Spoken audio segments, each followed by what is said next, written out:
Hope you enjoyed another stress-free weekend of watching college football. But don't forget, the NC State Wolfpack were already 3-0.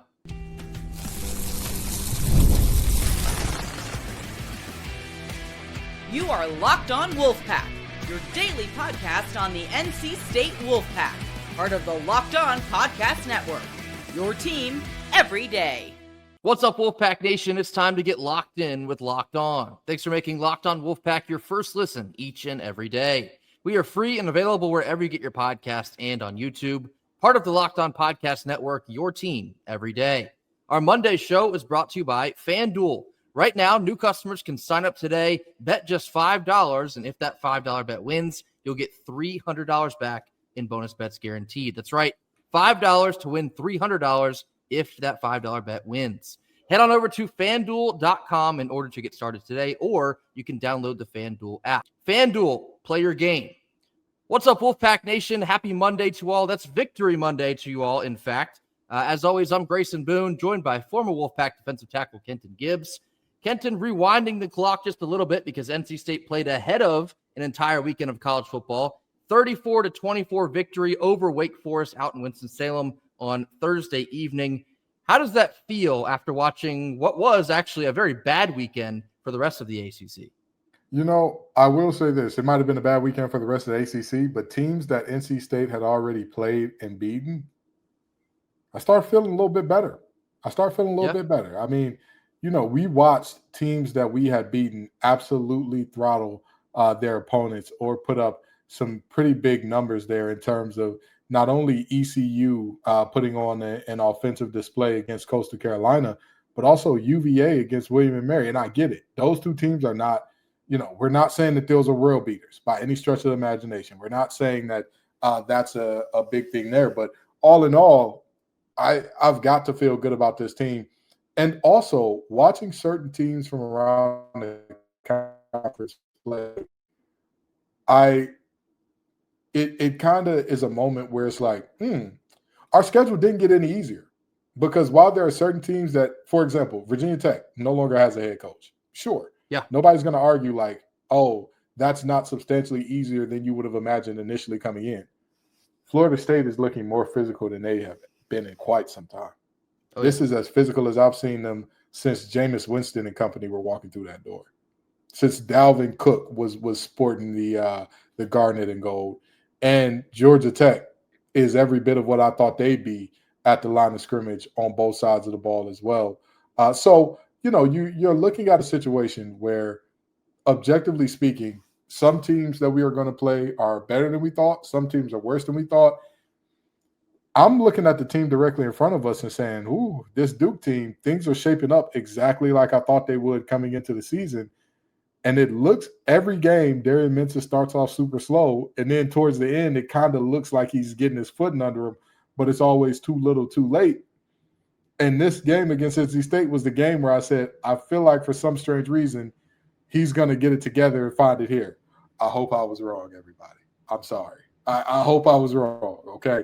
But looking around at our past and future opponents, you know, I mean, hey, you watch the team that you have to play be down 31-0 to ODU. You also watch the team that you have to play dominate Clemson at the line of scrimmage. So Thursday night out in Winston-Salem, the defense was absolutely spectacular in that second half. 0 points. I think it was less than 10 rushing yards. Funny thing about Wake's stat sheet, the website, they update the live stats. They quit after Keenan Jackson scored that touchdown. So I don't even have access to the in-depth stat sheet at the end of that game. So just based on what we see on now ESPN, could not find enough Wake Forest receivers down the field. And Damon Claiborne, we put a premium at stopping Damon Claiborne in this game. The defense stood on their head, did an outstanding job there in the second half. And then, of course, we know the NC State offense. We're going to touch on Kenton's keys here in just a second. Another great game from CJ, another great game from Hollywood Smothers. It feels like this NC State team, even though it's been shaky at times in all three games, they're getting a little bit better they're finding new ways to gel together and keep figuring out how to win the football game. Because one of the most impressive things that I feel about now on Monday, for Wake Forest to immediately kick you in the face and return the opening kickoff, a lot of teams, sometimes they never recover from something like that. But not just that, But for Wake to then score on their next possession as well and go down 14-0 on the road, that's not easy. And despite Wake Forest not being that great of a team, because it's a little bit of a rebuild year, all of a sudden NC State's looking around like, oh God, is this going to happen to us on national television, the standalone game? So many teams right there, they could have folded. NC State did not. Isaiah Shirley had one of the most impactful plays of the entire night. The thick six tied the ball game back up at that point, and you can see the confidence kind of regained into the Wolfpack, and they took off there in the second half. So I'm really proud of the way that they regrouped after being down, and that's something I said I wanted to see. What will it look like on the road when things don't go well? Well, we found out. They found a way to rally around each other. The defense got tighter. The offense was cooking. CJ Bailey, Hollywood Smothers, Kurt Roper, I thought, all in all, I thought he called another great game for the offense. So very proud of the way they came back and won that game. You want to know what's really interesting, Grayson? What's that? A quarter of the season, guess which position has more interceptions? Our defensive line or our defensive backs? I believe it's the defensive line. Well, no, it's tied because Royal caught one. No, it's our defensive line. Kean Sloan is, to me, oh shoot! I guess yeah. If you count Kean Sloan, yes, you're right. You've got 2 interceptions by our defensive line to 1 by our defensive backs. You know, another thing that I thought, branching out from the ACC here, what would this team look like if we would have got just a couple of those DBs back? How deadly would this team be? But the crazy part is, Bishop Fitzgerald has been killing it at USC so far this season. Brother, LSU is loving Cooley. They love him. They can't get enough of the kid. And so, you know, it's just a disappointing thing there. But it's also exciting to say we're still winning football games. Yes. No, I am not saying that the competition will not ratchet up from UVA, ECU, and Wake Forest. I'm not saying that, hey, you know, these wins mean that we're going to go undefeated and we're going to be, you know, a 9-0 team playing an undefeated Georgia Tech. Let's hold our horses, everybody. Let's slow down on that. But what I am saying is this team is winning in spite of, and this team is winning in ways that, all in all, when I look around the conference, it is upsetting because I am a big believer in you set your own standard. But the reality is a team that was picked to finish middle of the pack is beating teams that they should, which teams that were picked to finish in front of us have not been able to. Teams that were picked way out in front of us have not beaten the teams that are supposed to be the gimmies. They have not looked impressive against the teams that were supposed to be the gimmies. They did not control the game or control the pace to any serious degree against those teams that were supposed to be gimmies.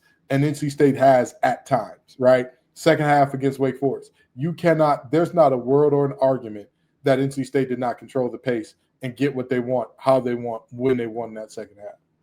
You look at the UVA game, same thing. Second half, that defense and offense both got what they wanted when they wanted in the second half of that game. So it's not to say that this team has been perfect so far, but it is to say this team has, if we're being honest, if we're talking about Grayson and I, has about met what our standards were for the season so far. Yes. Yeah, and extending that point, a lot of times, whether you're talking about Ohio State or Washington State or NC State, a mark of a good team will find ways to win in a multitude of different scenarios. You're down 14 on the road, you're up 14 at home. You got to put somebody away. Good teams will find ways to win. And for our first 3 games, and all 3 of them, they have found a way to win. Whether that was relying a little bit heavier on the offense or having the defense make a play at the very end to close you out, this team is 3-0, and they have found ways to win. And what Kenton told you about the competition ratcheting up, it's going to ratchet up as soon as this week against Duke. But hear me when I say this. There's some value in struggling against some of the competition we've already seen because you learn more about yourself in those earlier stages. So then you come essentially like better equipped to go on the road and see Duke in Durham this coming Saturday. So I've been impressed with the resiliency so far of this team. Again, they've not played anywhere close to a perfect 4 quarters of football, but they haven't quite needed to yet. So there's a lot of learning curve they've been dealing with. I like what I see on offense. Defense, they just have to continue to be opportunistic. If you can find ways to do that incrementally better each week, this might just be a good football team. So still a ways to go before I think we give them that tag, but they are 3-0. They've won all 3 of their contests. You cannot ask for anything more than what they've already given you there. So coming up next, we're going to get into Kenton's Keys review, the offense and the defense from last Thursday's show. More on this after a quick word from our sponsors. Our first Monday sponsor is The Game. Quick question for all of you college football fans out there. If you could go back in time and sit front row at your school's biggest rivalry game, what hat would you be wearing? Yes, that's right. I said hat. For me, it would be The Game. These aren't just hats. They're the same vintage style hats that fans wore back in the 80s and 90s. And guess what? They'll still go for the same price today as they did back then. This is when you use code LOCKEDON at thegamecaps.com. You can get your vintage style caps for just $16.99. Again, that's thegamecaps.com. Grab your team's classic bar or retro circle design using code LOCKEDON, that's LOCKEDON, for an exclusive discount. Because legends, you already know, they wear the game. Our second Monday sponsor is 5 Hour Energy. How appropriate.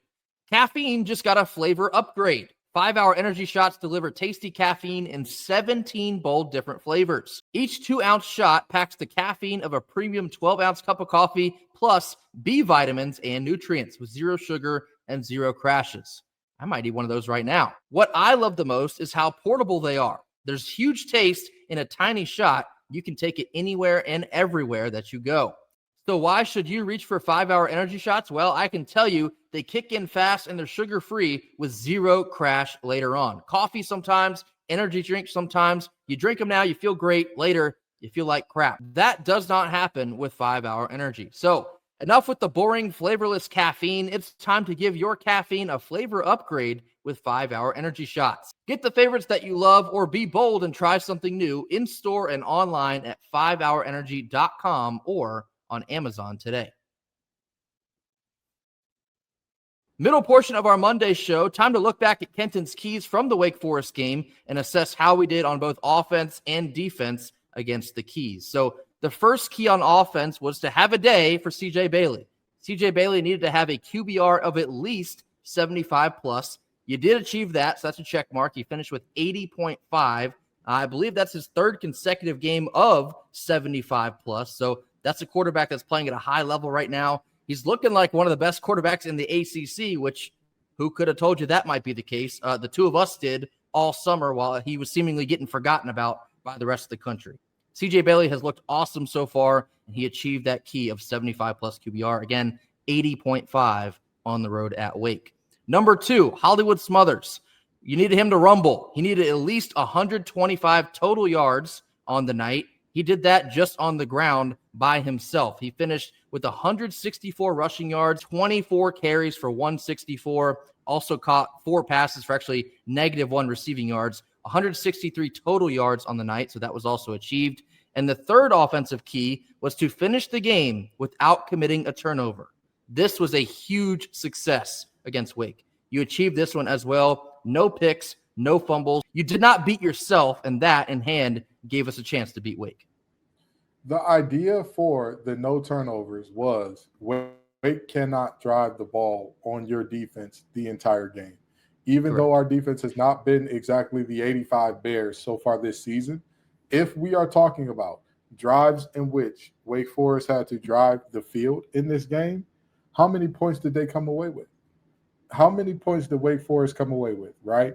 They scored 17 points until you factor in the thick 6 as a -7. So they scored 10 points when you asked them.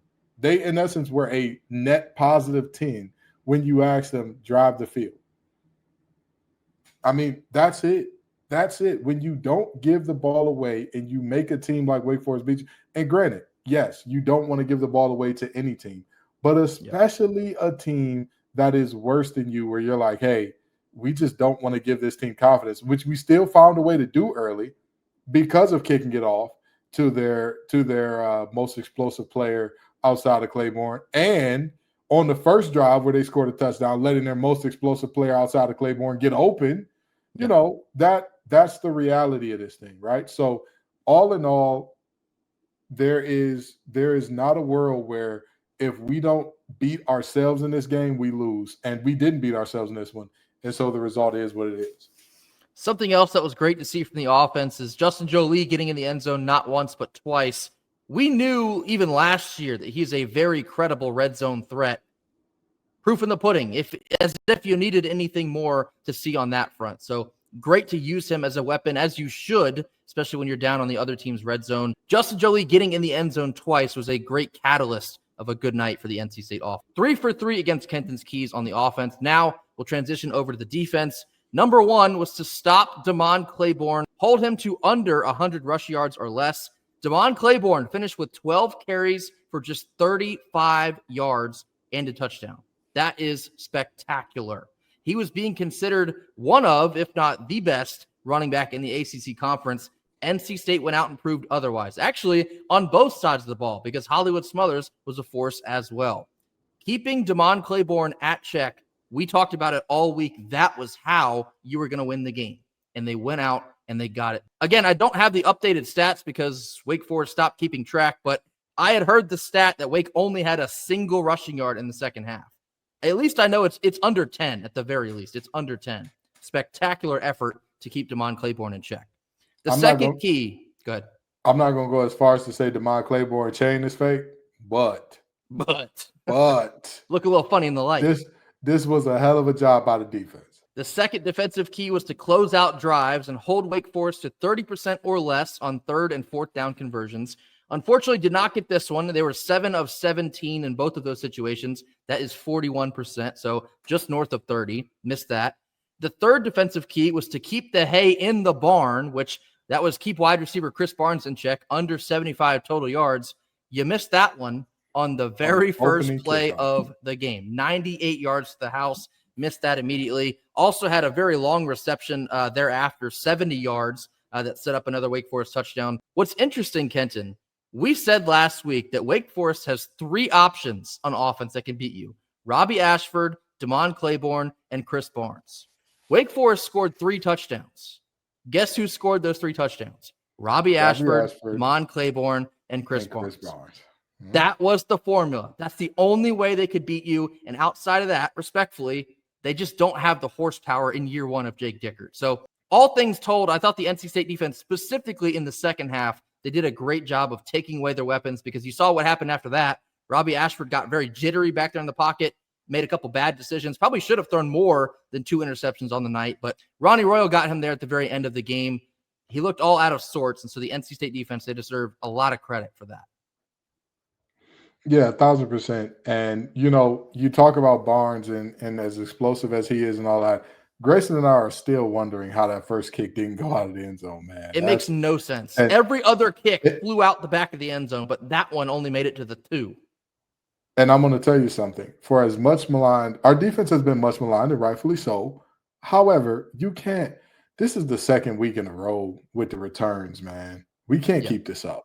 This is not sustainable. This is not, if your defense is already the lesser group or already a little bit of a liability, how do you think we're supposed to win giving teams short fields? Because a big punt return, even if they don't score a touchdown, is essentially a turnover, because now they have gained a very favorable short field because you could not do your job effectively as a kick coverage team. A touchdown on a kick return, that's 7, period. That's 7. Yeah. So when people look at NC State's defense, they're going to say, oh, the defense allowed 24 points in the first half. No, the defense allowed 17. Not saying they were great, not saying they were perfect, but that the kick return game or the kick coverage game and punt coverage game are starting to turn into a bit of a repetitive problem for NC State here. And I'll tell you something else. I feel like the second touchdown they scored, when they threw the long pass to Chris Barnes, he went 70 yards and they punched it in right after that. I truly feel like that touchdown drive was a byproduct of them returning back the opening kickoff. Like, they punched us in the mouth. Then we kind of fell back on our heels. We're like, oh, I guess it might be a dogfight tonight. And we kind of lost some confidence in that moment. And that's where Wake Forest took advantage. I'd be willing to bet, and we'll never know because it's purely hypothetical, I'd be willing to bet if they did not run back the opening kickoff, Wake Forest probably finishes with 10 points on the entire night. I'd hang my hat on that, just 10 points on the entire night. It's not ridiculous. It's not ridiculous to say that. So perhaps even the final score was closer than it should have been, but the defense, they struggled a little bit in the first half, really figured it out there in the second half. Just 1 for 3 on defense. So all told, 4 of 6 against Kenton's Keys. Does that sound about right to you, Kenton? Yeah, I mean, this was a game in which, we talked about getting off the field on third downs, and you look at all their touchdown drives. They have a single, or not even just their touchdown drives. Every drive where they got points outside of the kick return, did they get a single one without converting a third down or multiple third downs on those drives? No, there was not a single drive where they got points. If you want to talk about the touchdown drive or the Chris Barnes drive, remember the play or two before that was a third down where Caden Fordham was near a receiver and did not close down quickly enough on about 3rd and 4, which then allowed them to be in a position to hit a deep shot after that. That's how these things work. It's not a coincidence that when you don't get off the field on third down, all of a sudden everything gets more difficult. 3 for 3 on offense, 1 for 3 on defense. If you had to ask me immediately after the game, I'd probably tell you that does sound exactly right. Coming up next, we're going to dive into our big picture takeaways from this 34-24 win over Wake. This comes after a quick word from our sponsors. Our third Monday sponsor is PrizePicks, the daily fantasy sports app where making the right call can actually pay off.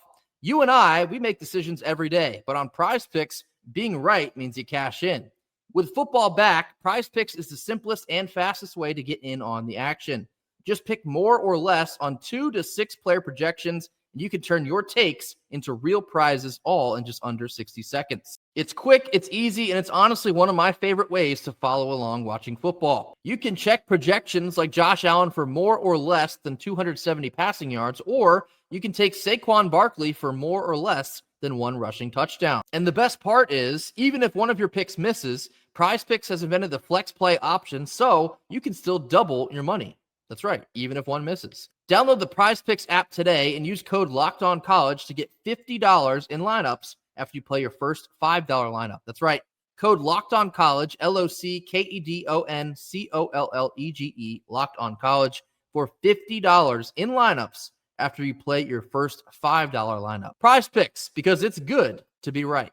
And our fourth Monday sponsor is FanDuel. The NFL season is back, and FanDuel is making sure you're ready for kickoff with a can't-miss offer. Right now, new customers can bet just $5, and if that $5 bet wins, you'll get $300 back in bonus bets guaranteed. It makes every game more exciting, whether you're watching your team or just keeping an eye on your fantasy lineup. It's quick, it's easy, it's simply the best way to add just a little bit more energy to your Sundays. So, are you ready to play? Download the FanDuel app now by visiting FanDuel.com in order to get started. That's FanDuel.com in order to place your first $5 bet. Again, if it wins, $300 back in bonus bets guaranteed. FanDuel, play your game. Last couple minutes of our Monday show. Now time, as always, on our Monday show for our big picture takeaways from the game before. Thursday night victory in Winston-Salem, 34-24. Kenton, what is your big picture takeaway from our win over Wake? This team is scrappy. This team does not have quit in them, which is vital. When I talked about a team that was going to win 5 or less or 8 or more, that was one of the big factors in it. Obviously, the tangible results and the things that you can see in the stat sheet was going to be an important part of it. But another important part of this was undoubtedly going to be, how was this team to respond to adversity? Because there was going to be adversity. I knew with the way this team was composed, there was going to be adversity. And for the 3rd consecutive game, this team finds themselves in some adversity, in some fire, and says, you know what? It's okay. We're going to hunker down and be tough in the fire. We're not going to say we're cowering away, we're cowering back. Things are tough. My big picture takeaway, in addition to some of the things I've already said, like the resiliency and finding ways to win, I believe that this offensive skill talent group, they're right on the doorstep of being the most talented in the Dave Doran era. I think I still give a slight edge to Kelvin Harmon and Jacoby Myers and Jay Sam, Nyheim Hines back in like 2017, 2018. That's probably still in the number 1 group. But this group, Hollywood Smothers, Justin Jolie, Noah Rogers, Keenan Jackson, who had a big game Thursday night, Wesley Grimes, Duke Scott as RB2, they are right there in terms of talent. Pure athletic, roll the ball out and let them go get it. These guys are unbelievable. There's a clip that actually Hollywood Smothers tweeted of Duke Scott running this dude absolute over. He like the defender flew, I'm not kidding, like 4 or 5 yards in the air after being trucked by Duke Scott. And that's our backup running back. Like, just chew on that for a second. Hollywood Smothers is the best running back in the ACC. We knew this ahead of Thursday night, but I think he only continues to prove himself. CJ Bailey's playing at an extremely high level as your trigger man. This NC State offense, they have the ability to keep you in every single game you play this year. It's the same thing we've already been saying about the defense. If they can just be opportunistic, you can go on the road and beat Duke. You might be able to go on the road and play at least a close game, maybe even win, shock them against Notre Dame. Notre Dame's defense, they looked a little bit shaky on Saturday night. So there's still a lot on this table. If they want to go out and get it, they can go get it. If this team wants to win 9 games, they can go win 9 games. Is the path easy? Absolutely not. But we have the talent if they can execute at a high level and continue to find ways to win the game instead of beat yourself. It's all there for the taking. This team is so talented, despite a lot of learning curves that we're still seeing come up. Who knows where this season will take them? Yeah, I 1,000% agree. And at the end of the day, I don't expect this offense to take a step back at any point in time this season. I do expect that there may be a down game or two at some point in time, sure, but I do expect the defense to continue to get better. Because objectively speaking, we've seen the defense get better. We have. You look at the ECU game, and there was alignment and assignment whooped our tails in that game. Yeah. And we saw that same thing pop its head out for one play against Wake Forest where we weren't properly lined up and some things happened there. But you see a team that in the first game, you allow a gimme touchdown when it's basically you don't have guys on the field. In the second game, you do a little bit better with the alignment and assignment, but it goes down to the wire again. In the third game, you allow no points in the second half. None. Second game, you allow 7. I believe the first game was what, 10 in the second half? You're getting better game by game in terms of second half. Now let's stretch that out over the game. Let's give Elliott his credit for the adjustments. Absolutely. Way to make those adjustments. Let's just stretch that out. Get us a full game with some good ball going, which I believe this team is capable of, but it'd be phenomenal to see. It'd be phenomenal to see. And everybody just keep coming. Just keep coming secondary. Just keep coming. Just keep getting better. Keep learning. Keep adapting. Keep adjusting. Keep grow that confidence. Grow that confidence so that we don't have to play off 6-7 yards all the time and give teams easy stuff. Just keep coming. Just keep getting a little bit better. And a couple smaller things from this game on Thursday evening. I was a little bit disappointed in the amount of penalties we had. We had 10 penalties for 94 yards. We just spoke the week prior. I think they only had like 1 penalty against UVA, and you can see how quickly that can influence a game. So a little bit better discipline moving forward. Outside of that, we were better than Wake on 3rd down, better than Wake on 4th down. We controlled the time of possession. We had double the amount of first downs that Wake had. Wake had 2 turnovers. We had none. We had more total yards. On paper, this looks like it should have been more of a domination than it was. In the second half, it certainly felt like that as well. Really sucks that catch for Keenan Jackson didn't take, because that might have been an early nominee for catch of the year. He was in bounds, so I don't know what the ACC is looking at. I suppose they were looking at his knee and completely ignored the fact that he already had 2 feet in bounds, so that was a shame to see that come off the board. And Sebastian Harsh picking up that very, in my opinion, bogus targeting call, so he's going to have to miss the first half of the Duke game. Certainly hope that doesn't hurt us too much, but thought that was soft as well. Kenton, any other thoughts from this 34-24 win? This team is resilient. They're tough. They won't die. They won't die. And that's what I love about this team. I will say we need to get off to faster starts. You cannot spot Duke big points because, again, Duke has figured it out multiple times in the second half this year. Duke has been a team that has, the first half hasn't gone their way. The first half, there's been struggles. If you look at this game against Tulane, it was a similar situation. They were getting their doors blown off. This was not that you looked at with them and said, oh, yeah, this is, Duke's right there. They're right in it. However, as time went on and in that second half, they figured it out. 9 points in the entire first half, 18 in the second. That's literally double the amount of points that they scored from the first half to the second. And that's story for them in pretty much every game this year. Elon, they struggled early. Them and Elon were tied for Pete's sake at halftime, I believe, or early in the third. It was either way. It was late second and they were tied. I believe it was halftime they were tied, and then they took off in the second half. You cannot let this Duke team jump on you early because they always tend to figure it out later. So if you let them jump on you early and they're a second half team, now you're putting yourself in a deleterious situation. You have to make sure that you are getting off to a fast start and being that old word, here it is again, opportunistic, because Mintz is going to throw you some. He's going to throw you some that, hey, it's right there for you if you want it. Couldn't have said it better myself. That will do it for us here on Monday, Victory Monday, that is. Be sure to hit that like button, drop your comments in the comment box, mash that subscribe button if you have not already. Give us your big picture takeaways from this 34-24 win over Wake. Anything else you have on your mind, be sure to let us know as well. We'll see you back here tomorrow on Tuesday for more. And until then, go Pack. Go Pack.